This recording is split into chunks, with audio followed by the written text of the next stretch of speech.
of you. Last time we have basics of IR. We have discussed some part of the theory. I hope you still remember it. Strategic autonomy and all those things. No? So where did we stop last time? Determinants. Determinants finished.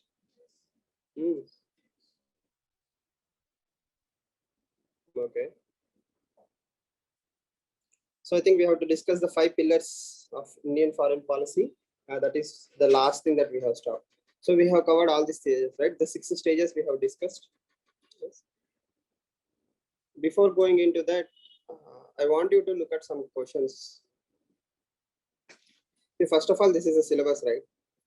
The first international relations. This is your syllabus. So I assumed most of you will go home and open the syllabus copies. So you must be knowing the 4 lines of IR. These 4 lines are like 50 marks in your mains. Okay. So out of these 4 lines, every year 50 marks out of 250 marks will come in your mains. And the good thing is UPSC follows the theme to the letter and spirit more or less. That means it is not going beyond these lines. So that is a good thing, because in UPSC, the syllabus is unlimited. It still have a defined boundaries. So the boundaries will help you. So the first and most important thing is India and its neighborhood relations. Okay, obviously all of you know what are the neighborhood relations. Next is bilateral, regional and local groupings. Okay. The third line is what is the most important word in the third line? India's interests. The line is India's interest and Indian diaspora. So whatever you do or wherever something happens in relation to what? India's interest. Again, it's national interest, right? And the last line is institutions and agencies. Now, if you see the 2022 paper, which is just here, okay, you see 4 questions. 2 are 15 markers and 2 are 10 markers. These 4 questions are 10 markers and 15 markers. So as you can see, 30 plus 20, 50 marks. 50 marks comes from 4 lines. The first line is what? Sri Lanka. What is the first line of syllabus copy? India and its neighborhood relations. So the UPSC is following it in letter and spirit. So the direct question is, what is happening in Sri Lanka? What is important in relation to that? Next one is, again, if you see, it's about groupings, bilateral, regional and international groupings. So literally UPSC is following the syllabus copy. But what kind of questions will come, nobody can guess. And most importantly, all of these things are in the news. The last 2 are I to U2. If you see the third line of syllabus copy, it says India's interest. Okay. And the third question is about I to U2. This means how India is getting advantage in West Asia. So something somewhere has been happened to India and it affects India's interest. So that has become a question. Okay. And the last line is important international agencies and scenarios or structure. So recently we have gone into international fora relation to clean energy, right? Climate change agreements. Normally you expect this question in GS paper 3, environment and biodiversity, but they're asking how does clean energy affect international fora and geopolitics. You get the drift. Syllabus copy to the letter and spirit. So that is the importance of syllabus copy. So don't think that whatever you see in the newspaper is IR. IR is defined and UPSC will ask only about something that affects India. Clear? Yes. Now you will tell me what is the definition of strategic autonomy with application.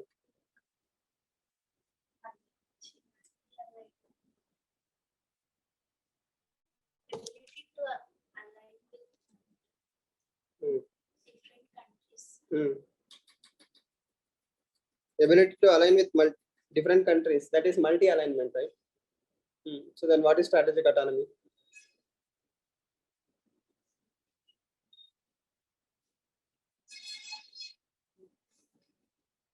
So these are basic IR classes, not even IR. Sorry? Based on own interest, what do we do?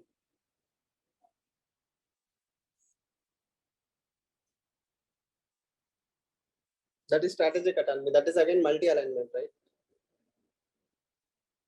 What is the difference between strategic autonomy and multi-alignment? Online.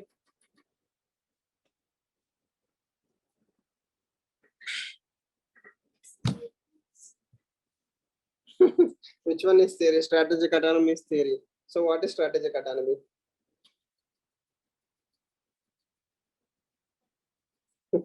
You are repeating the same theme, ability to align. I am again asking the same question. Multi-alignment. Why do we align? Okay. Example?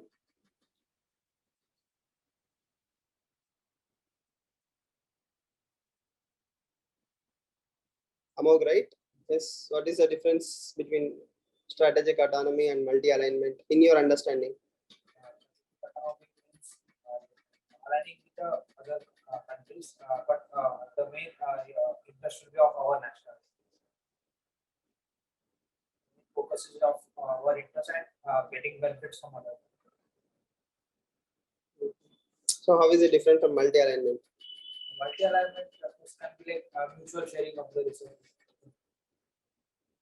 The benefits both.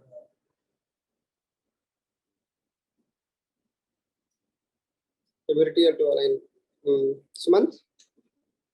The following an independent foreign policy without heavily depending on other countries. Is? Strategic autonomy. Okay. Without depending on other countries. Is it the right term?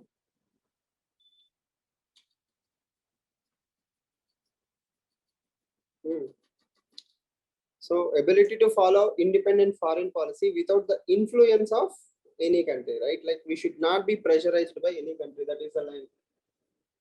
Without any external pressure. See, as you will do your own national interest. That is not the big deal. Every country will choose for its own national interest. But I am taking decision based on my own opinion. The best example in your lifetime is Russia-Ukraine war and India's response to criticize Russia. There is external pressure from the West. West is not one country, right? West is USA, European Union, and lot of countries. In spite of all these countries putting pressure on India, India is still following its own independent foreign policy, not to criticize Russia. That ability to maintain alignment irrespective of external pressure is a strategic autonomy. The simple difference is essence. Essence here is I have the freedom. Okay. So I hope you understand the questioning pattern, right? Like I just wanted to get an idea that questions will be on the application basis. They won't directly ask you what is Sri Lanka-India relations. What is a part of India-Sri Lanka relations will be taken and made into a question. Even if you see here, as I said, let's imagine Africa. Africa is not a country, it's a continent. There are 50 plus nations in Africa, but UPSC is summarizing simply into one continent, like continent based question. Like in the last few decades, the story of Asia and Africa. So India's influence in Africa.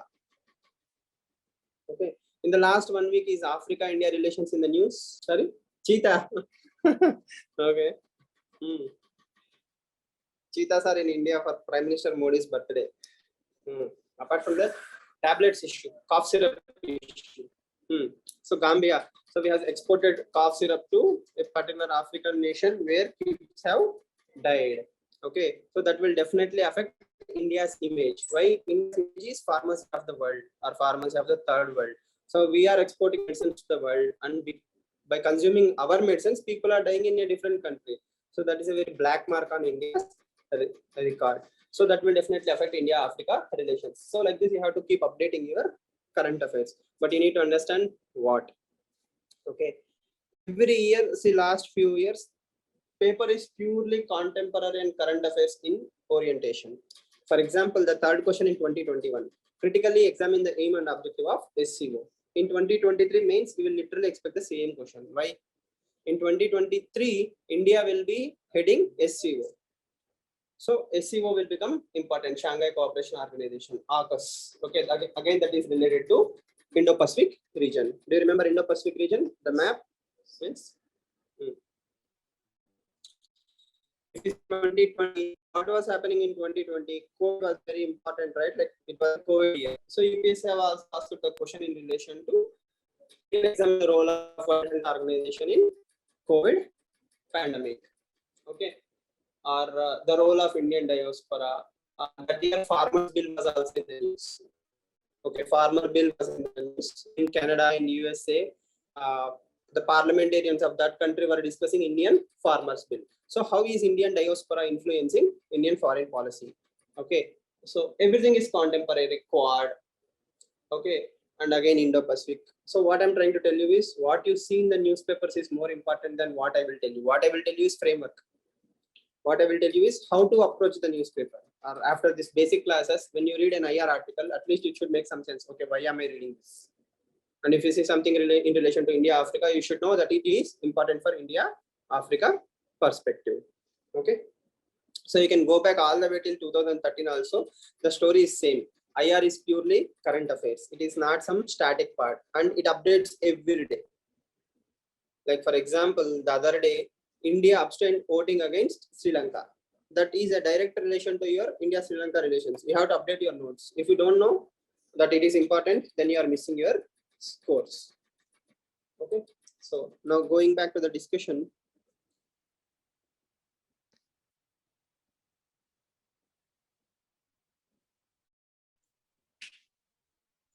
So we have seen the scope, how foreign policy have emerged. Okay.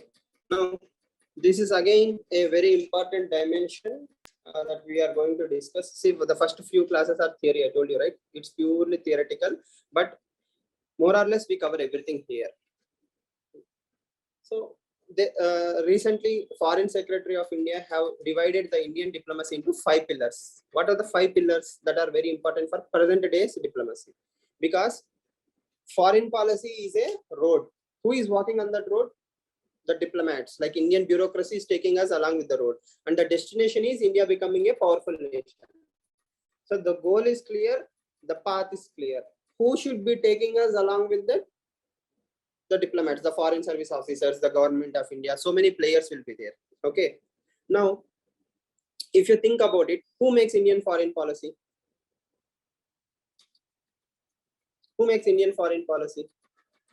The government in present, right? Like for example, if BJP is in power, BJP will have its own foreign policy. If Congress is in power, Congress will have its own foreign policy. But there are certain things that will never change. The basics will always be there, but interest might change. For example, BJP might be more interested in talking to Israel, whereas Congress may not be interested in talking to Israel. So depending on foreign policy, things will change.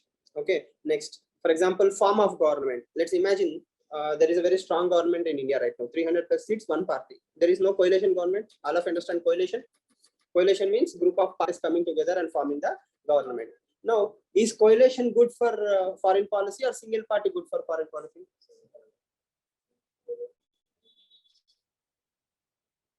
Think about it. Is it binary? For example, coalition. Okay, what are the advantages of coalition? Different states in India come together to form the government. Different parties from different regions. For example, Tamil Nadu, West Bengal, or a party from Assam, a party from Gujarat. Everybody will come together and form the government. So now, if I want to have some foreign relations, don't you think more diversity will be there in the foreign policy? But in reality, what happens is coalition governments act as a hindrance to foreign policy. They don't act as a diversity, they act as a hindrance. Why? If you see Tamil Nadu is very sensitive to Tamil issue in Sri Lanka. So if something is happening in Sri Lanka, then automatically Tamil Nadu will be upset over it, and it affects India-Sri Lanka relations. Okay, Sri Lankan cricket team was not allowed to play in Tamil Nadu. Okay, so like this, or West Bengal, for example, India wanted to solve the Teesta water issue with West Bengal, India, but West Bengal chief minister decided not to support that. So because of a state chief minister, India has to change its relations with Bangladesh.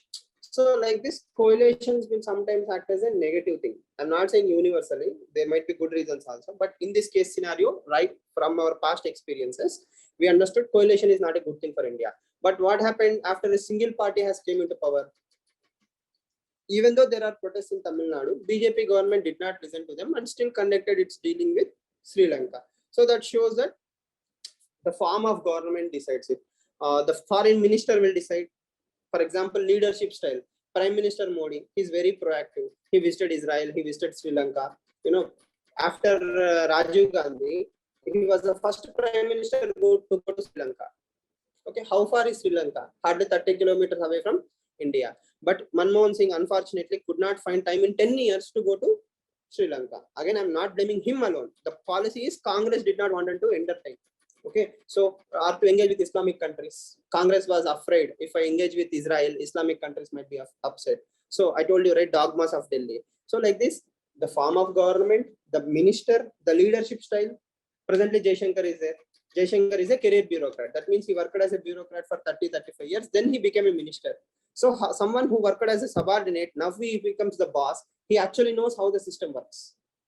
If they appoint me as the Minister of External Affairs, I may not know how things actually work at the ground level, right? But the advantage of Jaishankar is he knows how the system works, how the policies are made. He knows both the sides. So he is a much better leader for India in the present times. Like this, a lot of things. Then there are civil society organizations. What are civil society organizations? Do you think companies, industries affect India foreign policy? No? Yes? Yes? How? So there are different institutions. I haven't added all of them. You can update the list, right? For example, civil society organizations. Oh, why you take small things like ISKCON? Even ISKCON can help frame India's foreign policy. How? If you construct a temple in a different country, you are developing a soft power relations with that particular country. For example, a lot of Russians believe in Hare Krishna movement. There is a good amount of Russians who believe in this. Okay, even tourism plays a part. For example, Goa and Russians are very interlinked. Right now, Russia is having an issue. The tourism in Goa is suffering.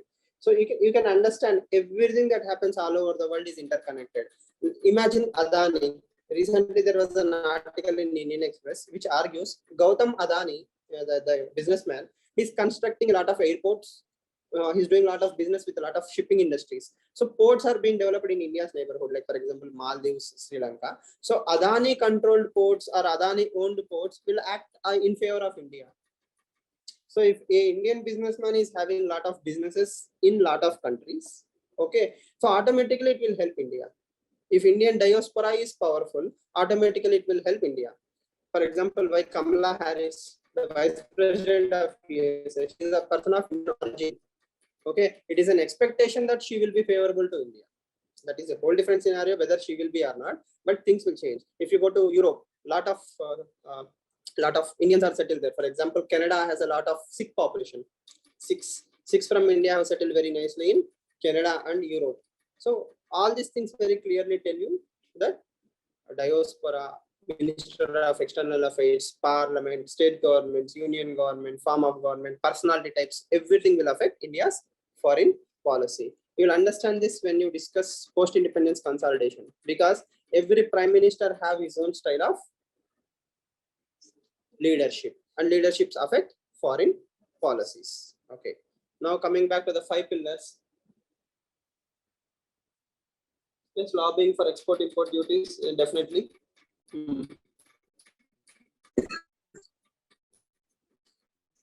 Going by the heading of the foreign policy, I think you understand every word, right? There are 5 lines, 5 keywords. Indian in thought, multipolar focus, international force multiplier, force for global good, looking for future. Yes. So understand when the time is changing, Indian foreign policy has to change. When the time is changing, Indian foreign policy has to adapt. If you don't adapt, what will happen? We will stay behind. Have you seen today's Indian Hindu paper? Right? No? At least headlines. No? You read headlines? Editorials. There is an article on semiconductors. Okay. Chips. The chips will decide the fate of the nations. Okay. the article simply talks about semiconductor industry. That is what the other day I was telling, right? If Taiwan is affected, India's foreign policy will be severely affected. That is exactly what was written in the article today also. The summary is Indian foreign policy should not only be worried about India, Taiwan. Indian foreign policy should also think on how to work along with Ministry of Commerce to bring semiconductors to India. Okay, so that is a change in foreign policy mindset. Earlier, we were worried about only having good relations with Taiwan. We should have good relations with Taiwan. Taiwan will support us. We will get the chips. Now that is no longer the scenario. Indian foreign policy also have an economic component. That means they are about economic diplomacy, where they will try to bring those companies to India. So if India have its own semiconductor industry, then automatically things will work out. But how do I do that? Their Indian foreign policy should be proactive. If I'm only interested in talking to Taiwan, I'm outdated. Why? Every other country already started the factories. Now I should at least discuss the opportunity. So first one is, the first pillar is Indian in thought. What is Indian in thought? Aren't we Indian in thought? No?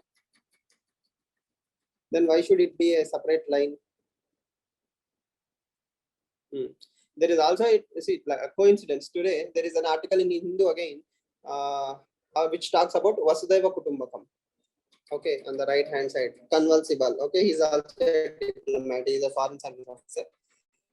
So when, for example, if you take Chinese, the Chinese diplomacy is like wolf warrior diplomacy. They are more interested in Confucianism. They have their own Sun Tzu, art of war. So they are bringing in their ancient thought and they are up the present day world. Okay, he's a diplomat.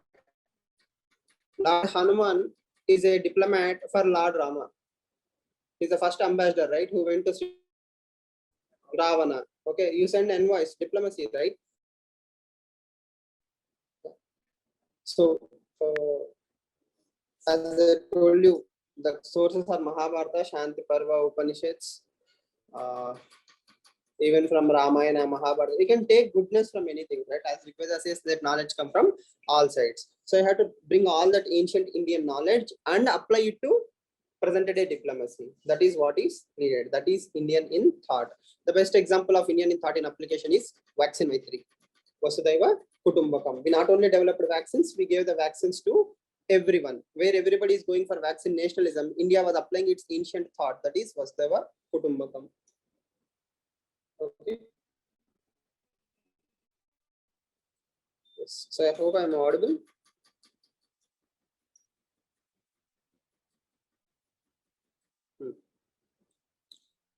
Next.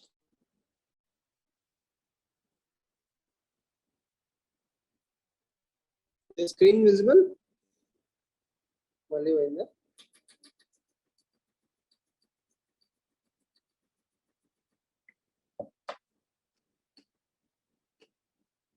Yes. Okay.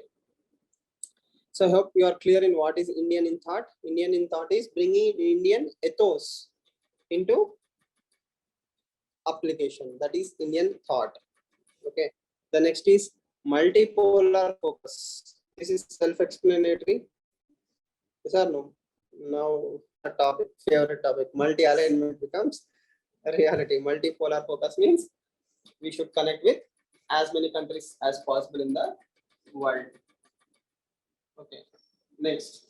Now its actions as international force multiplier. What is multiplier concept?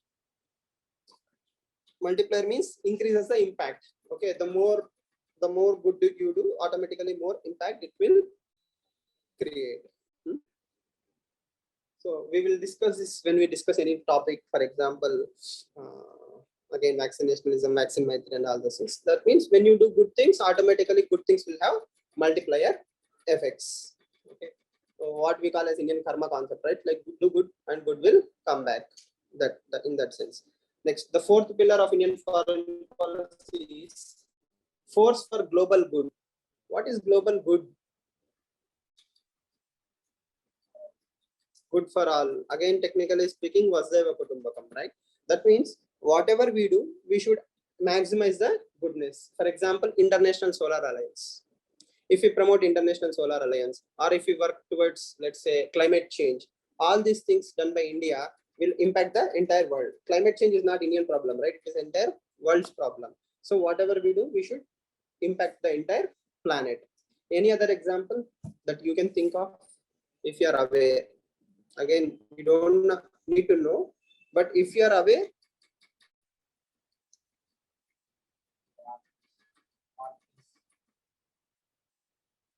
which one? The war peace. Peace. Okay, so we are promoting peace By reducing the wars. Okay. Anything else?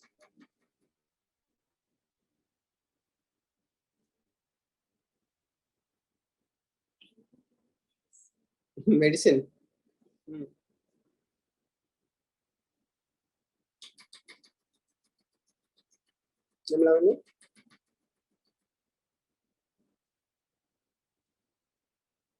No.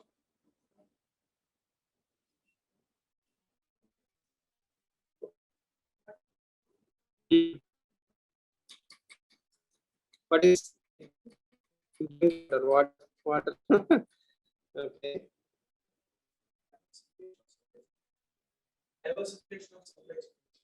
Diversification of supply chains. Okay. Again, that is not a global good, right? Like it is more of a strategy against China, containment of China. You can throw in food security as a force for global good. Even Pushing for UN reforms and the global good. We'll discuss. So everything that India tries to do to promote the global good is fourth pillar. And the last pillar is Indian diplomacy. Allowing refugees, giving them shelter is technically global good only, but again it has its own issue. But India is a pioneer in that area. And the last point is looks to the future. What is future? What kind of future? For India or for the world? For India only. Okay.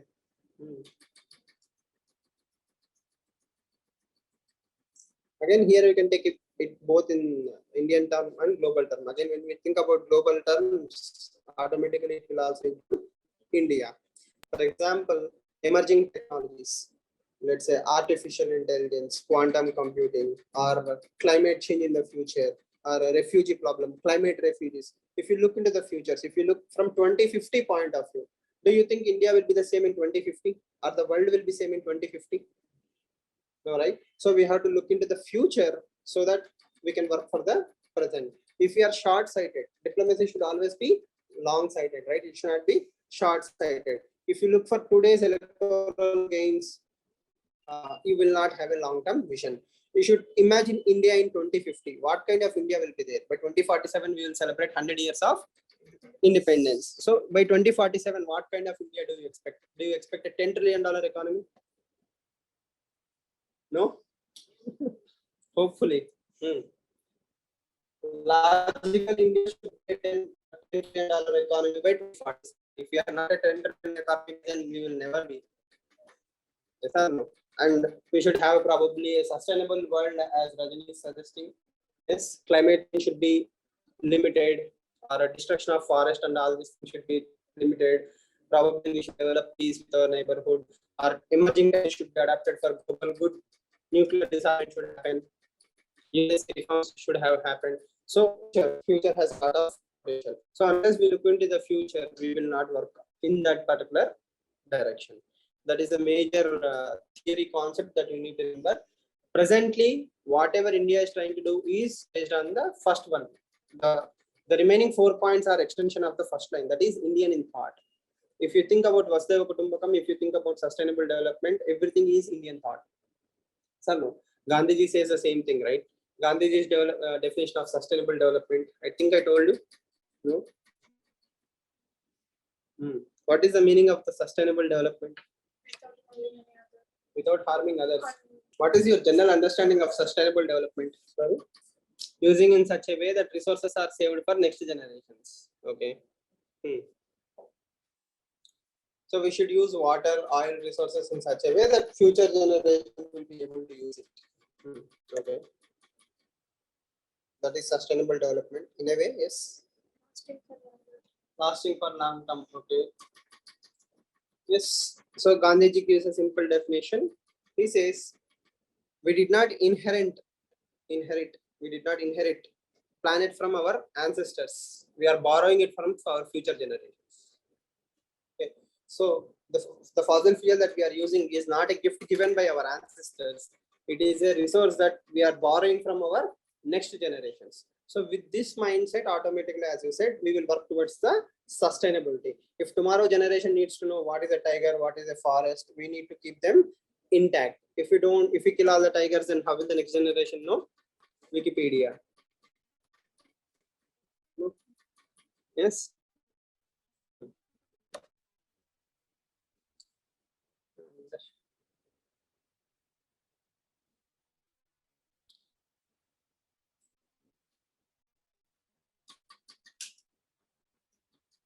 The last heading in the theory part, that is the fundamentals of foreign policy.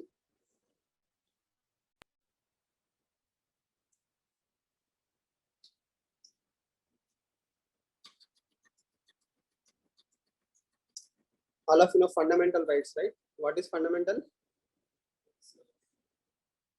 Basics.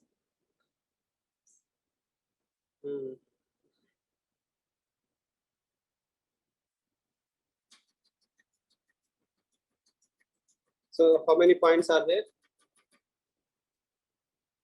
6 or 7 points are there. These are fundamental principles of Indian foreign policy. Fundamental means it doesn't matter who is in power or which government is in charge. Foreign policy will not do this beyond these things. I mean, they are the core. They are much more than basic. They are like the core. They are like the heart, essence of Indian foreign policy. And the first point is Panchsheel. Okay, Panchsheel. Panch means 5, right? So 5 principles of Indian foreign policy as given by Nehru and Jawaharlal. You don't need to go into that, but you can easily understand the keywords. The first principle of Panchsheel is territorial integrity and sovereignty. You don't have to write them, you can find them even in standard textbook also. But the thing is, first of all, we respect a country. That means if we decide Bhutan is a country, we will respect its territorial integrity and sovereignty. Okay, and we will never promote non-aggression. I mean, we don't promote aggression. That means expansion, aggression, and all those things. Okay, and we will never try to interfere in a different country's internal matters. Whatever is happening in Bhutan, Bangladesh, Sri Lanka, no matter good or bad, we will not try to interfere. There is a very clear-cut difference between interference and intervention. So remember, we don't interfere. Okay. Equity and mutual benefit. That means we respect them on their own terms, to each on their own capacity. That means we are not calling it equality. That means Bhutan and India will never be equals, or India and Nepal will never be equals. But Nepal in its position will always be respected for Nepal. Equity is different from equality. Okay, and mutual benefit, win-win scenarios. And the last and most important point of all is that is peaceful coexistence. You live happily, I will live happily. Collectively, we will grow. Okay, so that is the core, one of the core principles of Indian foreign policy, that is Panchsheel agreement. Okay, the same Panchsheel, though it is created between India and China, applies to everyone. We implement the same to other countries. Okay, are we clear with Panchsheel? No confusions there. That means if you are a neighbor, we will not interfere in you. You live and let us live, and we will all be peaceful. Next is Vasudhaiva Kutumbakam. As all of you know, the whole world is one family. So is there any other technical word for Vasudhaiva Kutumbakam?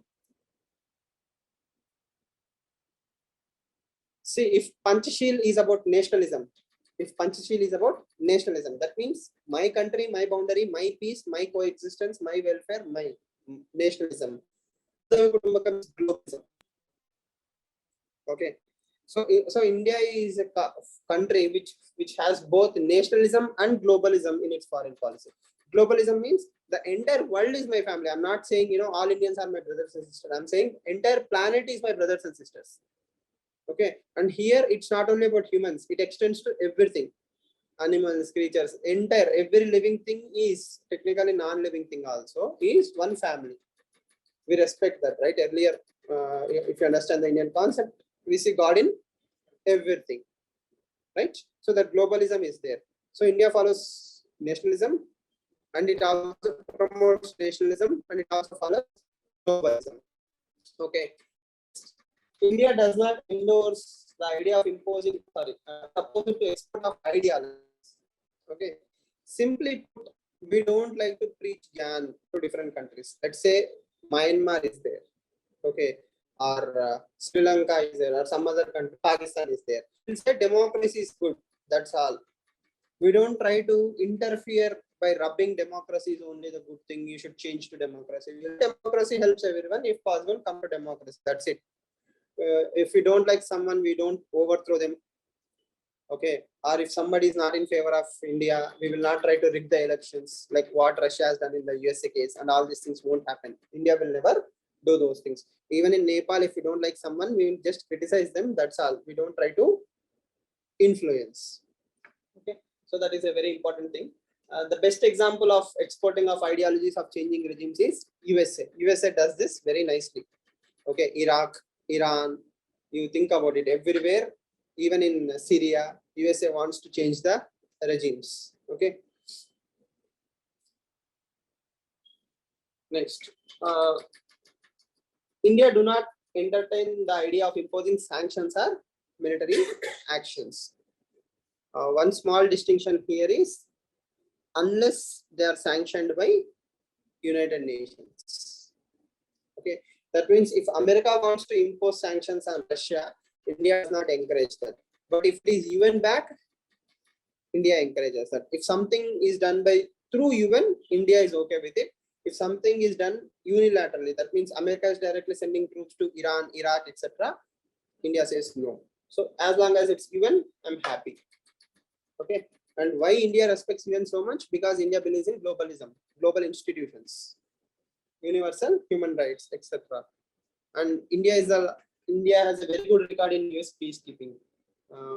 We contributed larger than most countries in the world. In fact, we are the highest contributor to UN peacekeeping forces.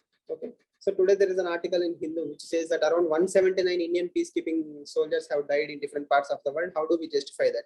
That means people are no longer respecting even institutions. So that is not a good thing. But again, the same point you will use in why India deserves to be a permanent member in UN. Okay, there is a P5 membership in UNSC.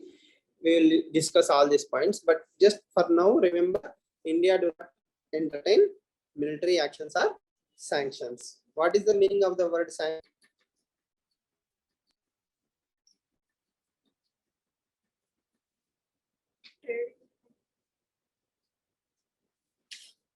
Sanctions is trading.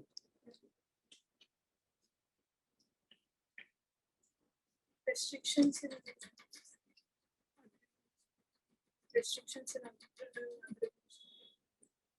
Sanction simply means you'll be restricted. Okay, mostly through trade. You are not allowed to export goods, or you are not allowed to import goods. In your understanding, for example, West has imposed a lot of sanctions on Russia. Okay, SWIFT mechanism has been removed from Russia. That means you cannot send foreign exchange to Russia right now. Our money cannot flow out of Russia. Or America has given order to its companies like McDonald's, KFC, or some other companies that you should not do business in Russia. So all these are one way of imposing sanctions. Or it is asking other countries like India not to buy oil from Russia. So that is also one form of sanctions. So most sanctions are in the form of economic hardships. Okay, economic hardships. Not only that, for example, if I'm a Russian billionaire, I'm working in USA, my company assets will be frozen in USA. That means my money will be blocked in USA. So Russian citizens saving a lot of money in USA may not get access to USA dollars. Okay, that will affect the Russian economy. So all these are powerful tools. Next, interference, no. Intervention, yes. What is the difference between interference and intervention? See, again, all these points are given by ambassadors. Okay, they are not made from any standards. So they are literally taken from ambassadors. Ambassadors will give important lectures, speeches. So they are the people who actually work at the ground level. So they know foreign policy in both in theory and reality. Theory is always different from reality, right? Every engineering student knows this. Yes or no? You read a lot of stuff in engineering college. Once you're outside the college, all you need to learn is C, C++, Java, right? Okay, you go to Amirpet again to get your skills upgraded. So, okay, in the same way, theory is very simple. In practice, foreign policy is totally different. So when an ambassador says this is how it works, this is actually how it works. So India prefers not to interfere, but intervene. What is the difference? Most of the times interventions are requested by the respective country. For example, the Doklam issue is happening. The Doklam issue affects India and Bhutan. Okay, but Bhutan gave us the right to decide its foreign policy. So that is why we can intervene. Okay, if our Sri Lanka is going through a crisis, Sri Lanka asked for India's help. So that is when we intervene and help. Interference means if Sri Lanka is not asking anything, we just don't get there and start saying, you take us money and all those things. Interference is without invite. Okay, intervention is more or less with invitation. The country itself will respect your presence. Okay, next. India advocates the policy of constructive engagement over aggression. Any example? India's stand on Russia-Ukraine war is a very good example for constructive engagement. What did we say in Ukraine? Russia-Ukraine war? We said both the countries should stop the war. They should start dialogue. We said the same dialogue in Myanmar. We said the same in any other part of the world. Wherever there is a problem, India will say one thing: please stop fighting, start discussing. Okay, that is exactly what we do with Pakistan also. No? Yes or no?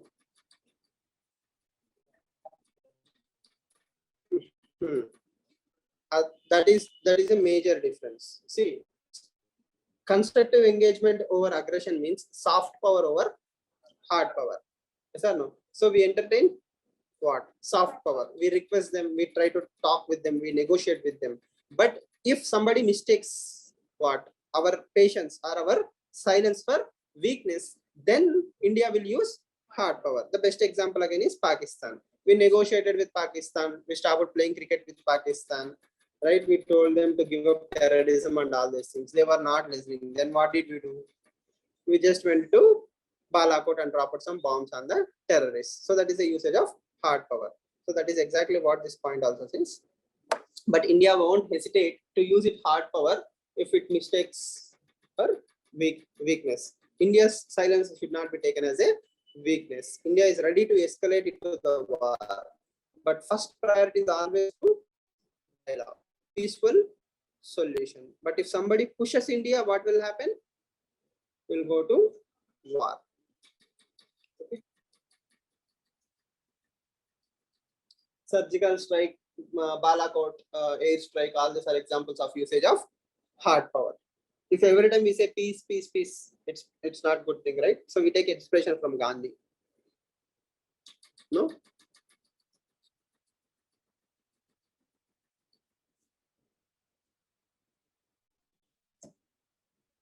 Speak softly but carry a big stick. Okay, so that is how foreign policy should be. Next, all of your favorite topic, strategic autonomy. India believes in partnerships and shuns alliances. Alliance means groups. Okay, groups, NATO, exactly. NATO, military groupings and all these things are alliances. But India encourages partnerships. Partnership is working on some collective good, trade, welfare, etc. But alliance is ganging against someone. In hostels, all of you know this, right? No, there will be groups. X group, Y group, X group hates Y group hates X.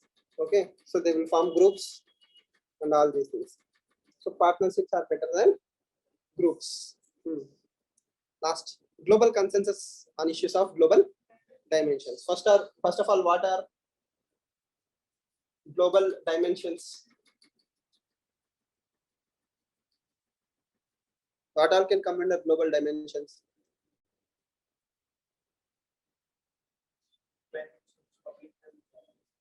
Climate change, health, terrorism, border issues, human rights, poverty, food security, all these are global dimensions. Why? Poverty anywhere is a threat to prosperity everywhere. That means if Africa is a poor country, if Africa is a poor nation, okay, its poverty does not stay in Africa. If someone in Africa is poor, hungry, then that person will be radicalized. Then that person will start promoting terrorism. That is exactly how ISIS works, right? So poverty anywhere is a threat to prosperity everywhere. So if you're sitting comfortable in America thinking, okay, I'm rich, nothing will happen to me, that is exactly where the problems start. So poverty, hunger, pandemics, and all these things are global problems. What we need is global consensus. What is specificity or what is the importance of the word consensus?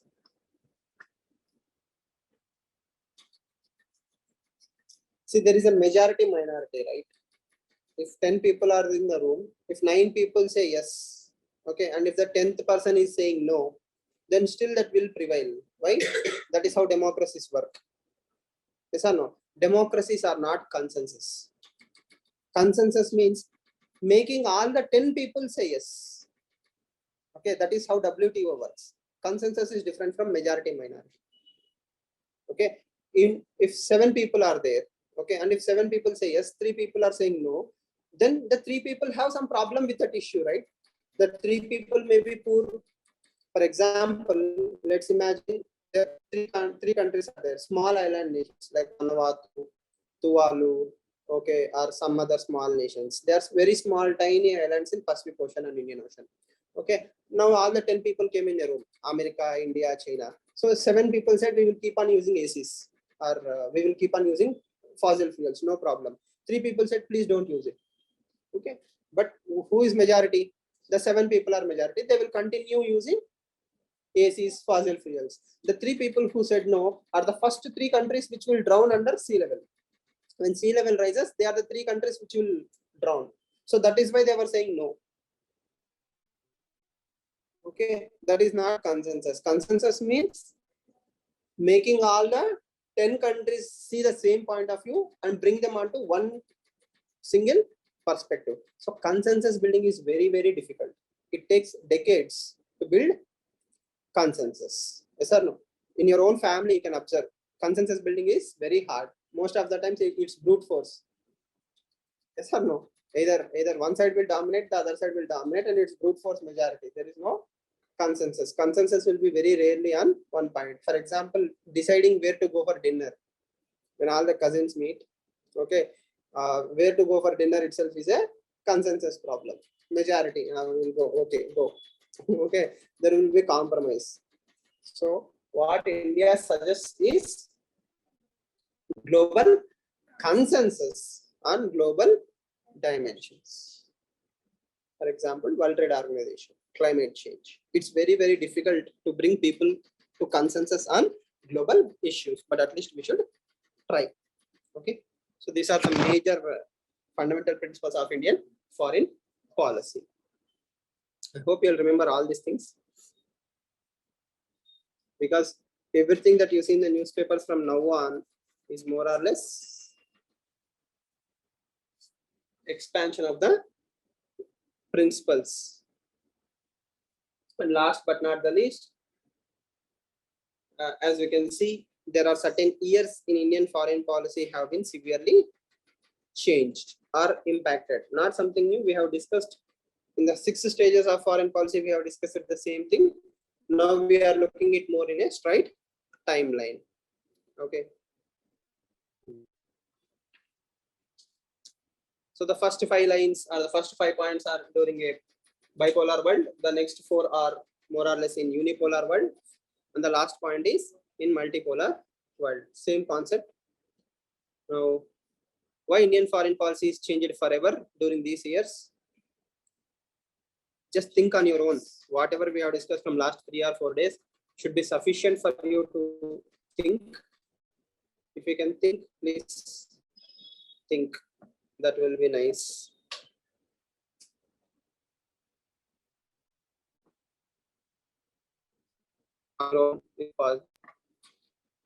No consensus needed.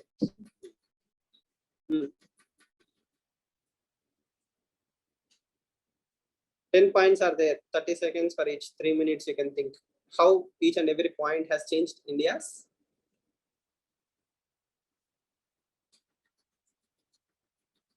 foreign policy. What is the impact?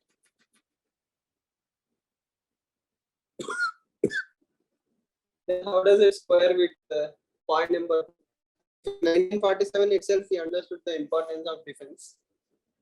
So think of foreign policy in 2022. What are the issues in Indian foreign policy in 2022?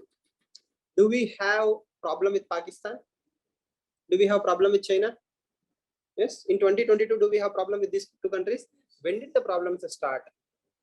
The problems started 75 years ago, 60 years ago. That means these are called as legacy issues. These are all called as legacy issues. So that means what happened in 1947 is still affecting India in 2022. So if you see something in the news, that is not a problem that was created yesterday. That is there from time immemorial. Okay. And as you can see, mostly the repeated theme is either Pakistan, China, USA or Russia. These 4 countries played more important role in changing India's foreign policy than any other country. But the missing piece is Britain. Okay. If you see the starting point 1947 is created by whom? Again, the partition of India by the Britishers, right? Okay. The colonialism. So if you go back to 18th century and all those things, from last 200 years, India was influenced by the British. From there onwards, 1947. Okay, so it's a continuation of India's suppression. India is bad. Okay, in 1757, if you take the world GDP, India contributed around 25% to the world GDP. India contributed literally 25% to the world GDP. If you can imagine world GDP, the size, and India contributed around 25% of it. Okay, that is how rich or great India was 200 years ago or 250 years ago. Then India became very bad in 1947. So foreign policy is a continuation. And India-China war, again, defense, as Rajani was pointing out, Pakistan war, 1965, 71 Bangladesh liberation, 91 collapse of Russia, which was totally not in our hands. Okay. Then 1998 is a landmark in a positive sense. 1998 is a landmark in positive sense. The greatest achievement of India foreign policy happened between 1998 and 2008. If you see 1991, what happened? Russia collapsed. Okay. Then the world became unipolar. So in 1998 to 2008, we are actually getting closer to USA, and our achievement is very rapid. What we achieved from just 1998 to 2008 is nothing short of a miracle. Okay, and whatever is happening to India is only because of 2008. So 1998 plays a role, and in between these things there is 2001. Okay, why 2001 is important for India? If USA continued in the same mindset, okay, we wouldn't have become so close so quickly. Only because of 2001 terrorist attacks, USA started seeing Pakistan in a new light. Okay, and that is where slowly USA started understanding how to look at India. And one unsung hero among all these things is George W. Bush.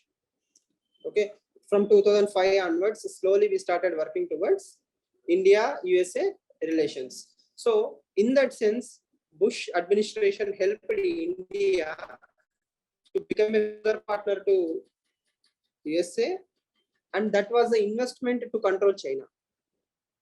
So right now what we are discussing, how to control China, the seeds were planted way back in 2005 itself. And 2008 is a very, very powerful statement by the USA. When you see the foreign policy, you'll understand 2008 is a landmark. Okay, and from 2014, the government has changed. Prime Minister Modi should be appreciated for his decisive leadership.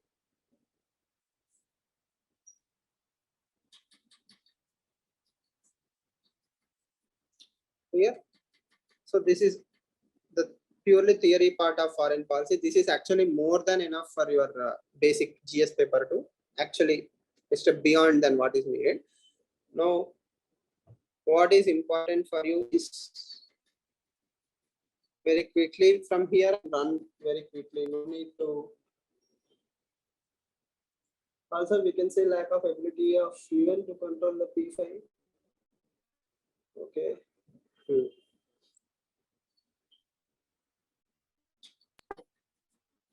Right. So those should be your quotes. India needs neighborhood policy. The first line in your syllabus copy is India needs neighborhood policy. So what can we do? We can change our friends. We cannot change our neighbors. In reality, did we do that? Did we change our friends?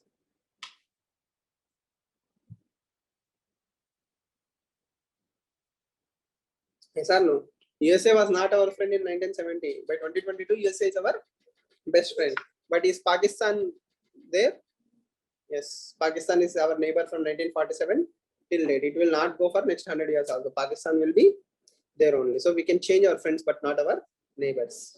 Next. The second line is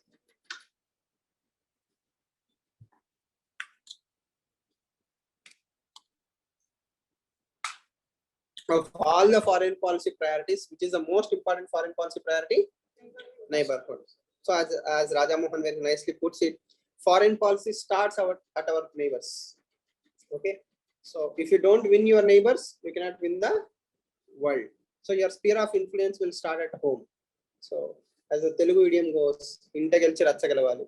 So first you have to win at home. Only then you can win at the international forum. And the last and most important rule of foreign policy is there are no permanent friends, there are no permanent enemies, only permanent interests. Okay, which interest? Which nation? India's national interest. So in place of India, you can put Nepal, Bhutan. For every country, its own national interest is paramount. The interest will keep on evolving. Okay, right. So you don't need to go through the maps again. You have gone through maps in the first class itself, right? Like how many states does India share land boundary with international countries or different countries?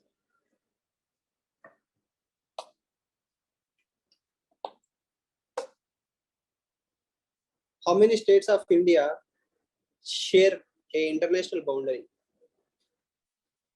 Land boundary. States and union territories.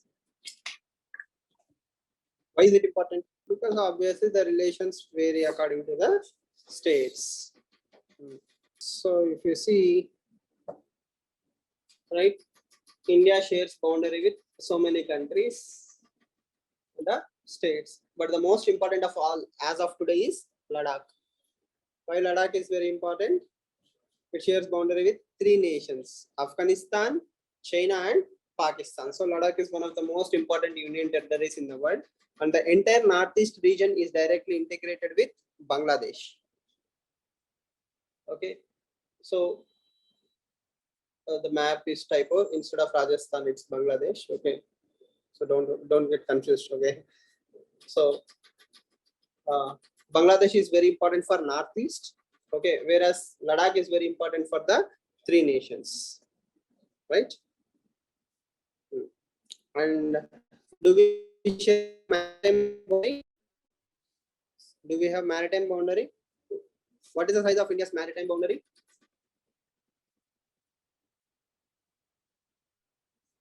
What is the length of India's maritime boundary? 7516. 7,516 kilometers. That is the length of India's maritime boundary. One small concept that you should remember here is exclusive economic zones. Okay, easy. Remember this map, don't get confused. Very simple. If this is baseline, this baseline is there, right? The first baseline is, let's imagine shore, the shore of India. From there till 12 nautical miles into the ocean, that is called as territorial sea or territorial zone. That means from Indian boundary till 12 nautical miles into the ocean, whatever is there in air and in water or below the water, everything is India. Okay, so if you stand on the beach of Chennai and say, you know, the Chennai beach ended, India ended. No, it doesn't work like that. Okay, it extends all the way till 12 nautical miles. So that is technically Indian national airspace and water space, and below the water also is India. Everything is India. Okay, that is the most important distinction. Next is contiguous zone, that is up to 24 nautical miles. From again Chennai coast all the way till 24 kilometers, whatever is there is called as contiguous zone. So the extra 12 nautical miles is there, no? First 12, next 12. Okay, that is not technically India, but that comes under India's resources. Okay, so now in the same way, from baseline all the way till 200 nautical miles, if we extend it all the way till 200 nautical miles, you can see, right? 12 and 200. So from baseline all the way till 200 nautical miles, it is called as exclusive economic zone, EEZ. Okay, EEZ is the very important issue. Why EEZ? Any resource that you find in the ocean, thanks, any resource that you find in the ocean belongs to India. Okay, now the problem is India and Bangladesh are very closer to each other. India and Sri Lanka are also very closer to each other, right? Don't you think the 200 miles will overlap? If India is here, Bangladesh is here, it's 200 miles, India's 200 miles will overlap. Then how will we decide?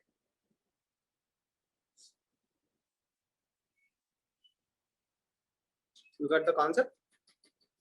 Up to 200 kilometers of Indian shore, everything is India. Oil rig is there. If I drill there, oil will come. Okay, India can sell that and make money. Sri Lanka is also saying, so everybody will say the common point is mine. Then how will we decide? Sharing. Okay, if it is only that simple, right? So this is how the countries have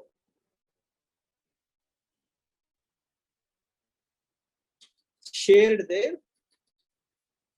natural resources. Okay. You can see India's exclusive economic zone. It's divided into three parts. One is the mainland India, I mean the Bay of Bengal area, the Arabian Sea, and don't forget the Andaman and Nicobar Island. Only because of Andaman and Nicobar Island, our exclusive zone is very high. Okay.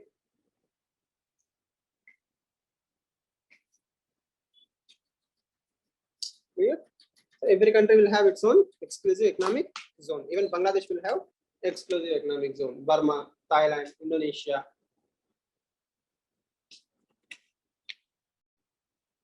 That means within that exclusive economic zone, if an oil rig is found, it belongs to that particular country, wherever it is found. Okay. Who decides this? UN clause, United Nations Law of Sea. There is a UN body, UN clause, UNCLOS. Okay. Again, it's an agreement between countries also. We should respect these lines. They are called as international maritime boundary lines. The line between India and Sri Lanka that you see is a thicker line, that is called as international maritime boundary line. Okay, so EEZ is also technically decided international maritime boundary lines. Got it? So this is the latest version. At least for India, you can see how much domination is there in Bay of Bengal because of Andaman and Nicobar Islands.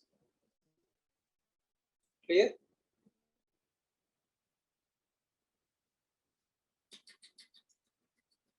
So you can see how far off from Indian coast we went into the Bangladesh. We are literally taken a lot of Bay of Bengal. So boundary wise also you need to remember the map. This is again from Ministry of Home Affairs Survey of India map. So these numbers are more important. As I said, 7,560 kilometers is the maritime boundary of India, whereas land boundary varies with different countries. Every country you see is a neighbor and relations are very, very important. And the most common theme of all the neighbors is boundary. Who grabs the benefits? They are called as high seas. It's, if you see this special economic zone map, they are called as high seas. The last one is high sea. High seas are open territory. Okay, it's like consensus. Anybody can do business there. Okay, it comes under technically international laws, UN laws, right? But again, high seas are not easy to navigate. High seas are untamable. They are forces of nature.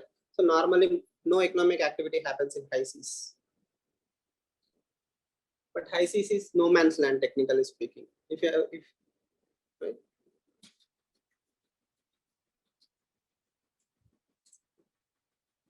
Yeah. And trivial details like which country do we share the largest boundary with? China or Bangladesh? Bangladesh, we share around 4,000 kilometers, where the smallest boundary between India and Afghanistan is just 106 kilometers. So very, very trivial data. You don't have to remember, but in the due course of time, you will mug up all this data. There are around 200 rivers between India and Nepal. There are around 54 rivers between, 54 rivers between India and Bangladesh, right?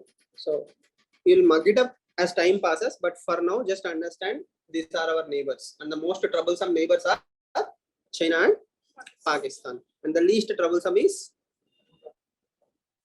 technically Afghanistan now. Why? We don't have any connection whatsoever. So if something is not there, no problem.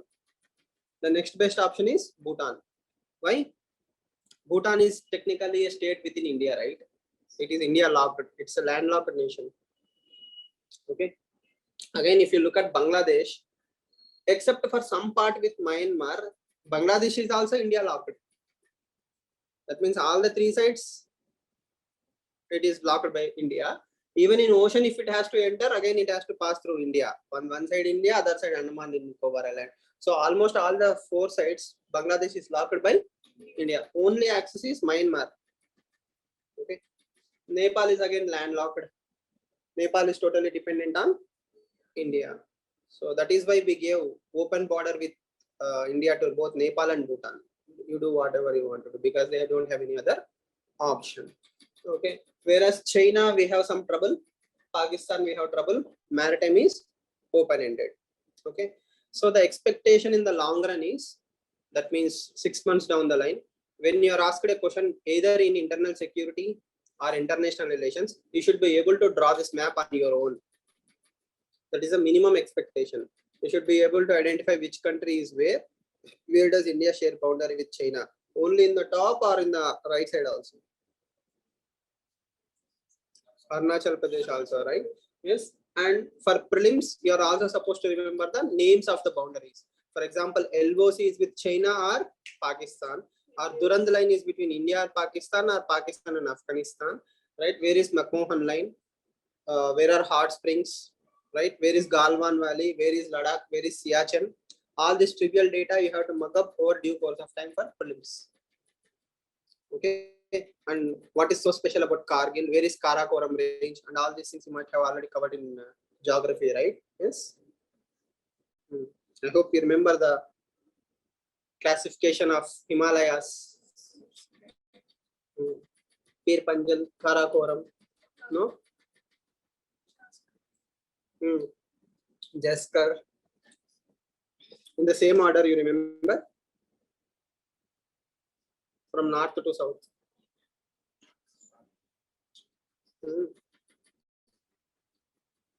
Where is Kargil? In Jammu and Kashmir or Ladakh? No, don't worry, this is not a test of your knowledge. What I'm trying to tell you is maps are indispensable for IR and internal security, obviously for geography. And lastly, before entering into IR of individual nations, you need to understand what are the technical terms. First, what is neighborhood first policy? There is neighborhood and there is neighborhood first. Neighborhood, I showed you, all the countries which share boundary with India is neighborhood. Can we change our neighborhood? No, unless we occupy Pakistan, it will be there. Yes or no? So what is neighborhood first then?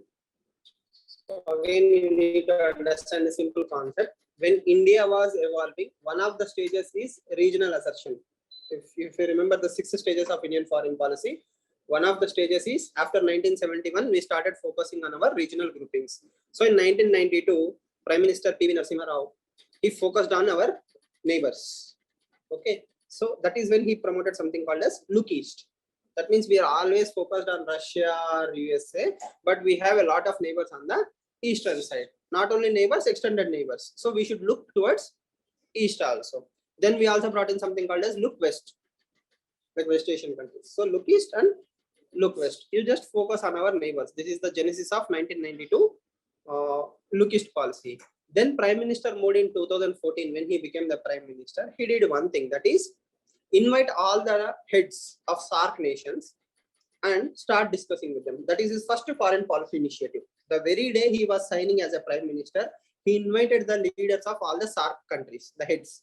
That means Pakistan President or Prime Minister, Pakistan Prime Minister, Afghanistan President, okay, Bangladesh, Bhutan, Maldives. So he invited all these people who are in and around India. So that is the genesis of India's neighborhood first policy.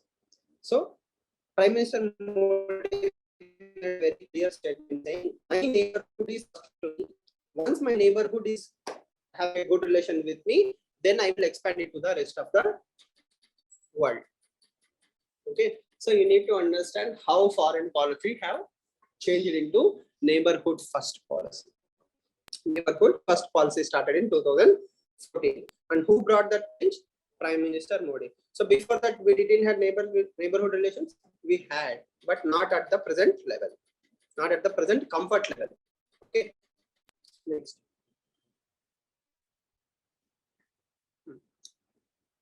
What is the most important? The last 2 points are very important for you.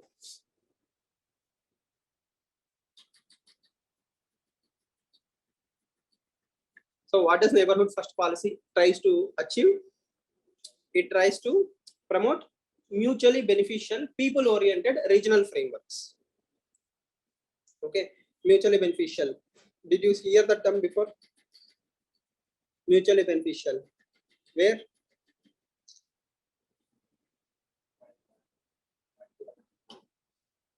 Nowhere else.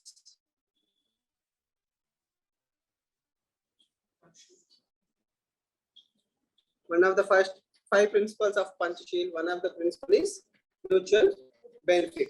I told you, right? Theory. The more you understand theory, easy for you to understand IR. So we never wavered from our fundamental principle. One of our fundamental principle is Panchasheel, which in Panchasheel we have mutual benefit. So neighborhood first policy is also repeating our time-tested policies, that is mutual benefit and stability and prosperity for all. We don't want to grow alone. We want to grow together. That is again equity and mutual benefit. Okay. Next, the term that you need to understand in the last line is non-reciprocal. It is based on consultative and non-reciprocal. So the relations that we will have with other nations is consultative. We discuss with them. We don't show aggression. Okay. We don't interfere. Then we also have a concept called as non-reciprocity. What is non-reciprocal?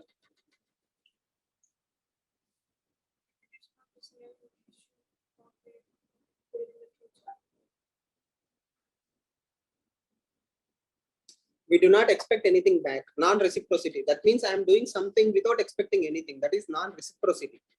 Okay. So that is nothing but Gujral doctrine. So the term non-reciprocity means Gujral doctrine. Gujral simply says we are a huge nation. India is a huge nation. It has a lot of money. If you give money to Sri Lanka, give money because you can. That's all. Don't think tomorrow Sri Lanka will be my friend, or Sri Lanka should pay it back, or Sri Lanka should not go into China's hands. Don't think all these things. If you have money, if you can help someone, just help them. That is the core principle of Gujarat doctrine.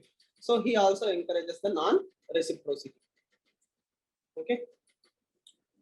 So the core theme is India's neighborhood should thrive, it should be successful, and we should also take the advantage.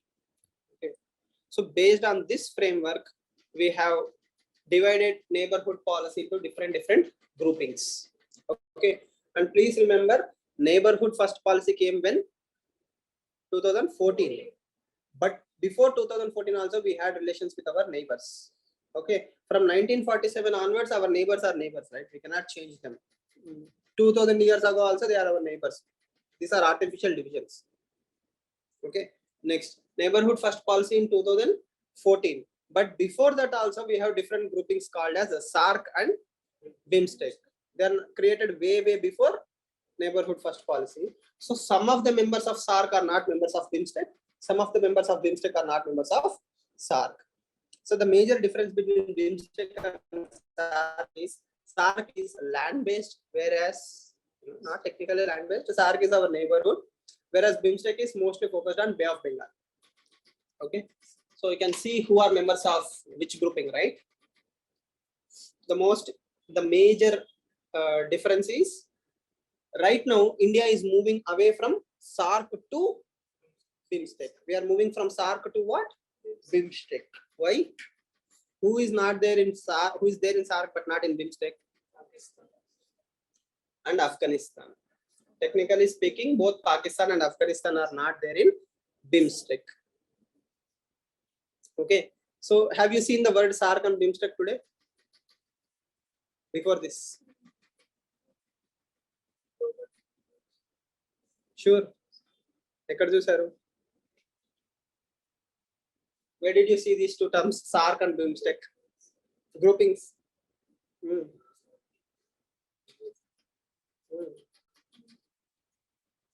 What is the second question in 2022? Do you think BIMSTEC is a parallel organization like SARC? Okay. What are the similarities and dissimilarities between the two? How are Indian foreign policies objective realizing the forming of new organization? Okay. Yes. So there is a direct question between BIMSTEC and SARC. So we have to remember that part.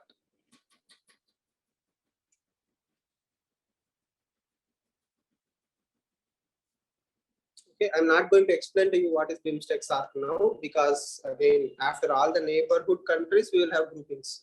So there you can decide, but simply understand why are we moving away from SARC to BIMSTEC? Because we don't want to engage with Pakistan. So Pakistan is the only neighborhood, the only country in the neighborhood first policy. I have marked it in the red, which we have direct issues with. Okay, China is not in the neighborhood first policy, but China is obviously our neighbor. Don't get confused. Okay. At the same time, we are focusing more on small countries like Afghanistan, Bangladesh, Bhutan, Maldives, Myanmar, Nepal, Pakistan, and Sri Lanka. With Pakistan, we have issue, but Pakistan is not there in BIMSTEC, but all other countries are in BIMSTEC. So that means indirectly we are continuing our neighborhood first policy through BIMSTEC. At the same time, we have bilateral relations with each and every country. We have good relations with Afghanistan. We used to Bangladesh even today. Okay, Bhutan, yes. Maldives, yes. Myanmar we are discussing. We are following two-track diplomacy with Myanmar right now. Okay, Nepal, you know that we are good friends with Nepal. Pakistan, we are trying to talk to Pakistan, but only one condition: give up terrorism, we will be best friends. Pakistan says, I will give up anything but terrorism. Okay, that is the problem. Then Sri Lanka, you know, we are helping a lot. And lastly, Thailand also we are trying to engage. And the reason for highlighting both Thailand and Myanmar in the different colors is both of them are members of ASEAN countries. Okay, both of them are also members of ASEAN countries. So like this, if you can create a table in the long run, it will be very useful for you to remember which country is important for India in which context. Okay. Yes. And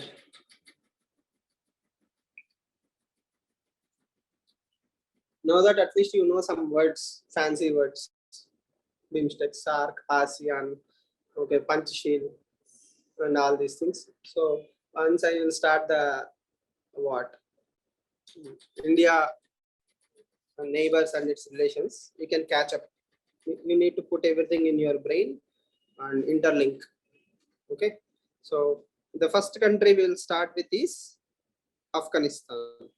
Okay, and the template or the common template for all countries is this.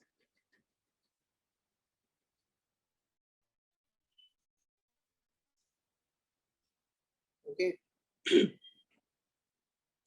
I'm not going to start Afghanistan today, but I'm going to give you the templates for your answers. Okay, remember this. The same story I have told you, the same things in my own words. Both Prime Minister Modi, Jai Shankar, or Indian foreign policy, everybody is saying one concept, that my neighborhood is very, very important to me. My neighborhood is top priority. So with our neighbors, we have only two side headings. One is convergence. The meaning of the word convergence means converge, meet on a common point. The second word is divergence, wherever my neighbors and I have some issues. So if you put two macro side headings, one is convergence, the other one is divergence. Okay, with some neighbors we have some common convergence and divergence. Every single country that we are going to discuss,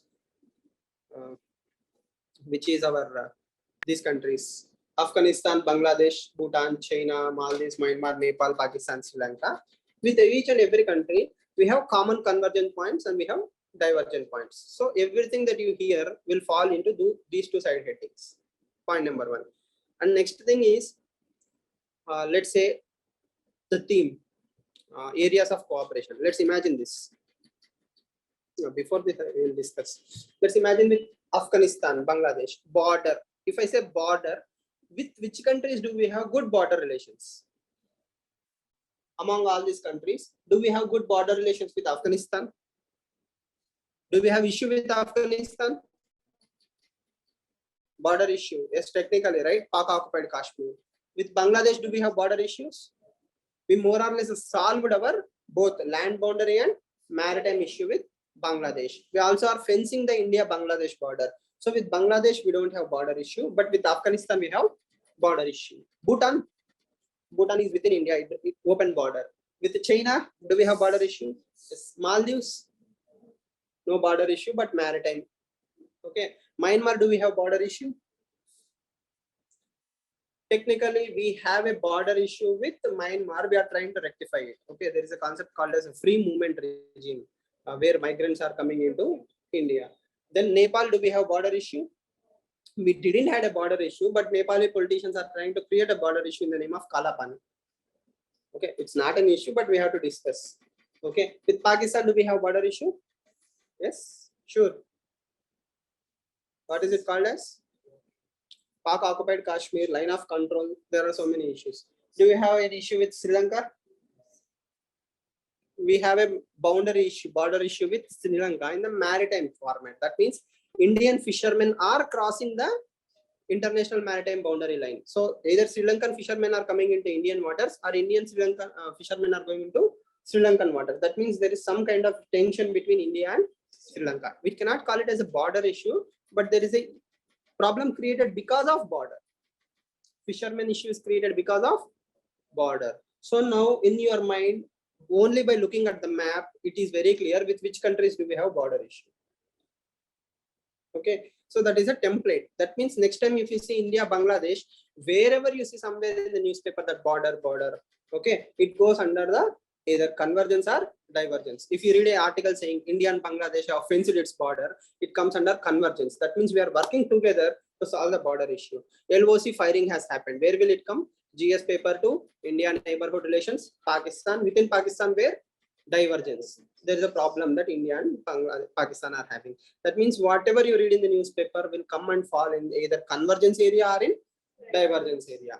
India recently helped Sri Lanka by giving money. So what will we call it as? Convergence, right? Like we are working with Sri Lanka in relation to what? Humanitarian assistance. Okay, or technically assistance. Okay, what is the most common other divergent issue between India and its neighbors? Border, we have said. Any other data issue?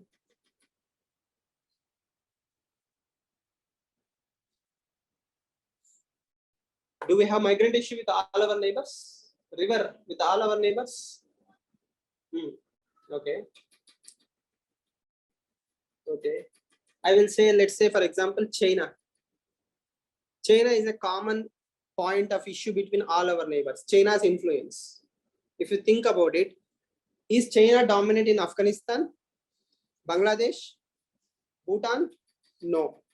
Probably Bhutan is the only country where China's influence is not high. Okay, it is trying to influence. In Maldives, definitely yes. In Myanmar, yes. In Nepal, yes. Pakistan, definitely yes. Okay, Sri Lanka, yes. So one more common area where India and its neighbors fight over is influence of China. More influence of China means moving away from India. So that is also a common divergent point. Chinese influence is increasing. China is constructing roads, dams, ports, money, Belt and Road Initiative in all our neighbors. So you clearly understand how it goes, right? You can create a table and say common side headings. Border, yes, yes, no. In your mind only you can put the ticks. China, where is China influencing in all these countries? Okay. Then if you bring, let's say, water issues. Okay. Do India and Afghanistan have a water issue? Technically, no water issue. Bangladesh, yes. The most famous one is Teesta. Along with Teesta, we have around 50 other rivers with Bangladesh. So we can say clearly say water issue is there. Bhutan, technically no water issue is there, but again, we can have hydroelectric power sharing agreement. Energy security will come later. China, definitely yes. Brahmaputra water river issue. Okay, China is constructing dams on Brahmaputra river. Okay, Maldives, no issue. Myanmar, water issue. Do you remember any water issue with Myanmar? Nepal?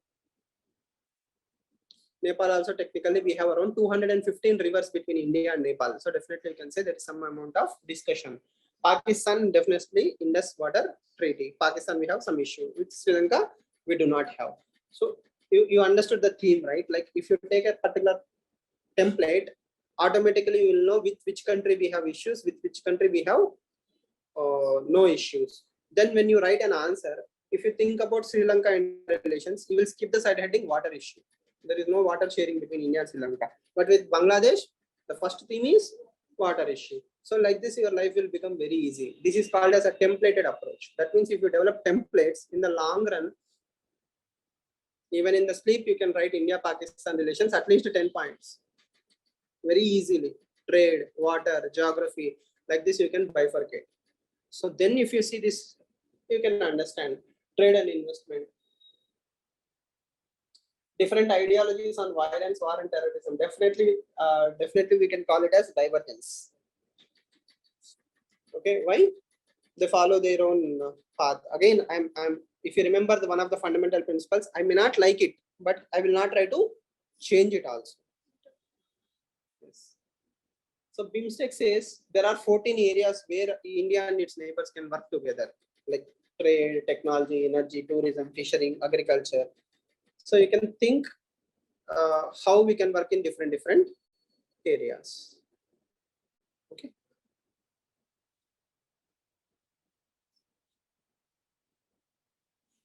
You may not write every point in the answer writing. Please be very realistic. You will hardly write 10 points. Either in divergence or convergence, you will write 7 points. Your answer is more or less done.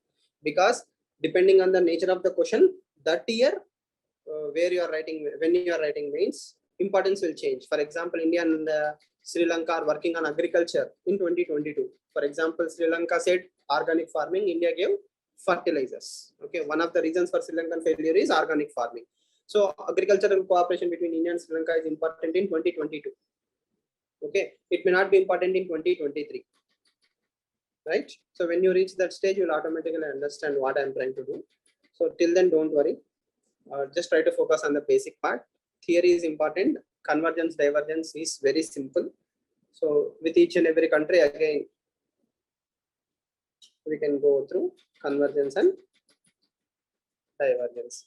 So I will not start the class today, I mean Afghanistan, but you can understand these are the areas where India and Afghanistan are working together, where we are having issues with India and Afghanistan. Okay, then the way forward. If you can just remember these side headings, that's good enough for you to write a 10-15 marker in IR. Okay. So we'll continue the class tomorrow. Any questions?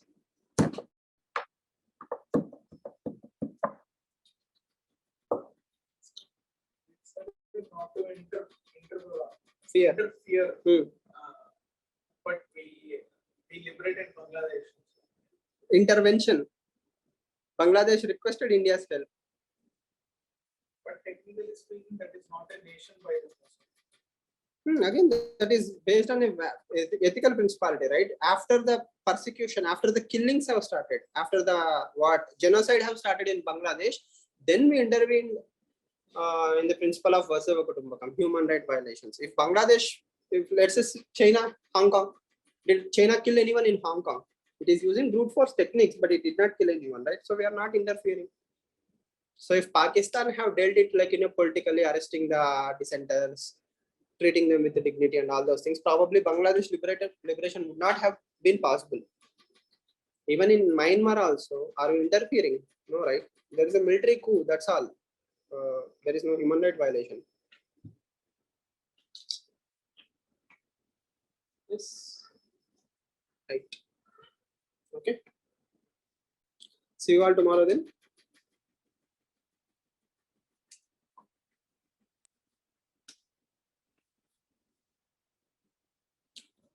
What changes? What is the question? Sir, what changes can India bring in terms of president of UNSC? We can ask for more seats. We can ask for even to reform by bringing in what? More accountability, more transparency. That's an entire topic on its own. When we discuss UNSC reforms, we will discuss them.